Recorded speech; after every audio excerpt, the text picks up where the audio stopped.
তো hey guys, আসসালামু আলাইকুম, ওয়েলকাম টু আমার ব্লগে। তো আমি আসছি বেগুন তোলার জন্য। তো এই যে বেগুন তুলছি, তো বেগুন তোলার ভিডিওটা আমার করে নাই, মনে নাই। তো আমি আমার গাছের টাটকা বেগুন দিয়ে আজকে মাছ দিয়ে রান্না করব।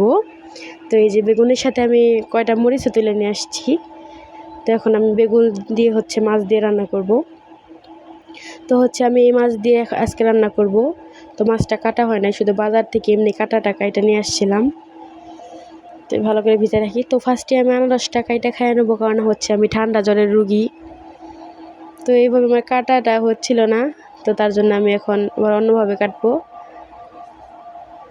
তো এইভাবে আমি কাটবো। তো এই যে কে এই যে আনারসের মাঝখানে এই শক্ত এটা পছন্দ করে, আমি কিন্তু খুব পছন্দ করি।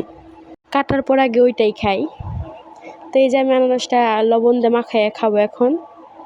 অনেক অনেক মিষ্টি ছিল, তো দেখেন কত সুন্দর দেখা যাইতেছে। তো এখন আমি সবজিগুলা কাটবো, বেগুন কাটবো, আলু কাটবো। তো ফার্স্টে আমি বেগুনটা কাটা নেব।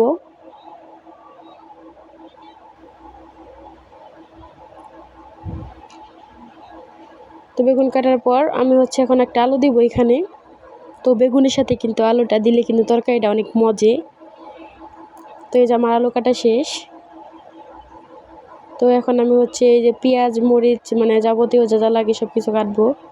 তো এই যে আমার পেঁয়াজ মরিচ কাটা শেষ। তো এখন আমি এই যে মাছ কাটবো। তো এই যে আমি মাছ কাটতে শুরু করে দিলাম। তো আমার কাছে তেলাপিয়া মাছটা খুব পছন্দ, কিন্তু আমার বাড়ির কেউ খাইতে চায় না। তো আমি এখন ভালোভাবে লবণ দিয়ে মাছটা কষলিয়ে ধুয়ে নেব। তো এই যে তেলাপিয়া মাছে কিন্তু এইগুলো ঠুটারি কাটতে হয়, তো আমি সবসময় এটা কাটি। তো আমি এখন সবজিগুলো ধুয়ে নিব। তো এই যে আমার ধোয়াধুয়ি করা শেষ। তো আমি এখন রান্না চালাবো। তো আমাদের মুরগি ডিম পারছে, আম্মু বললো তুলে রাখা আসো। তো রান্না করার আগে ডিমগুলো তুলে রাখবো। তো অনেকগুলাই পারছে এই যে। তো আমি রান্না করে শুরু করে দিয়েছি। তো এখানে আমি পেঁয়াজ মরিচ তেল আর আদা দিয়ে ভালোভাবে তেলে কষিয়ে নেব।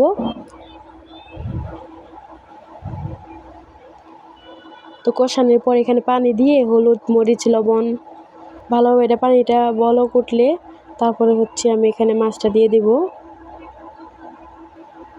তো এই যে একটু কষানো হলে এখানে আমি বেগুন আর আলুটা দিয়ে দিব, কারণ আমার মনে হয় যে মাছের সাথে এই সবজিটা কষাইলে আর কি অনেক মজা লাগে। তো এই যে আমার কষানো শেষ। তো আমি এখানে পরিমাণ মতো পানি দিয়ে দিব। তো এই যে ঢাকনা দিয়ে ঢেকে দিব।